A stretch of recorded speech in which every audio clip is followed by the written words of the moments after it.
Hi and welcome. I'm Dr. Hughes, a teacher sharing with you the lessons I've learned through experience and research. The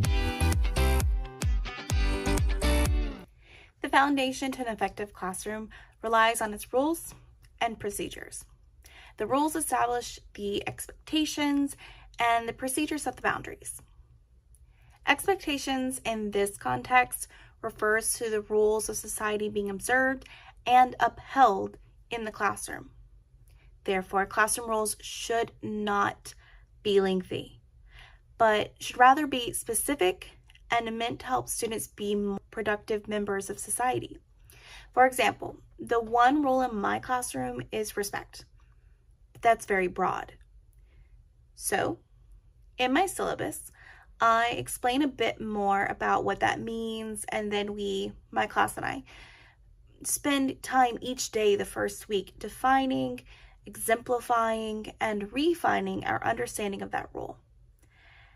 As we do different things throughout the week, we also call specific and clear attention to how the rule of respect applies to those situations. In the first week, we also practice the classroom procedures. And these are the boundaries or the guidelines to accomplishing and adhering to the classroom rule, or rules if you have more than one. These procedures need to be set from day one and practiced consistently. One of the first procedures I directly teach is how I call attention to class. I say, please pause your conversation in 3, 2, 1, thank you. I explain that I give them a countdown because I want to respect them by not interrupting their conversations, or at least to do so as respectfully as possible. And they can respect me in turn by providing their attention at the end of the countdown. I also consistently use phrases like please and thank you, as those are a sign of respect via the rules of courtesy where I'm from. On the very first day, after students define and refine their definition of respect, they then work in groups to create a one-pager highlighting the most important details from the syllabus.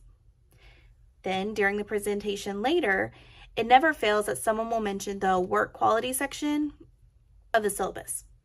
And when they do, we take some time in class to discuss how that section relates back to the idea of respect.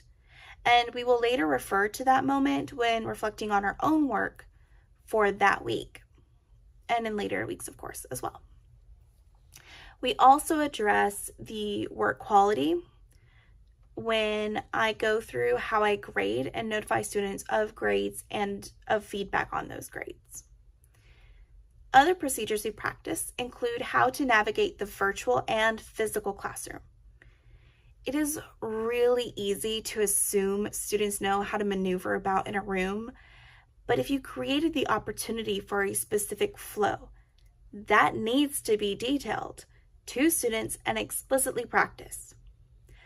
Over the past several years, I've noticed the easiest and cleanest ways for students to access work in my virtual classroom, so I have a very specific procedure for that.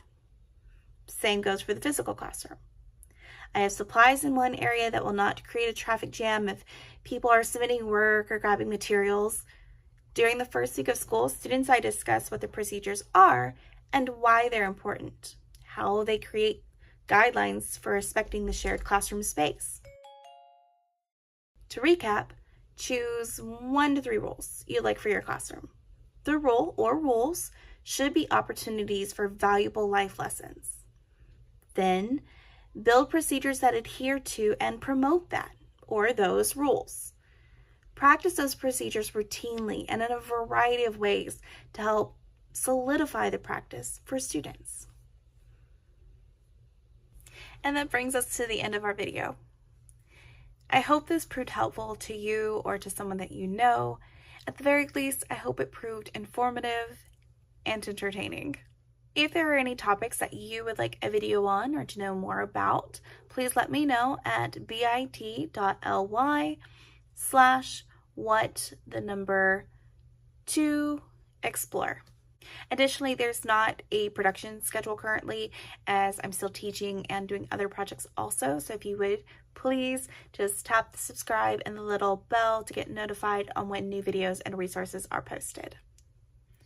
Thank you for joining me here today. Keep learning, keep growing, and have fun. You got this.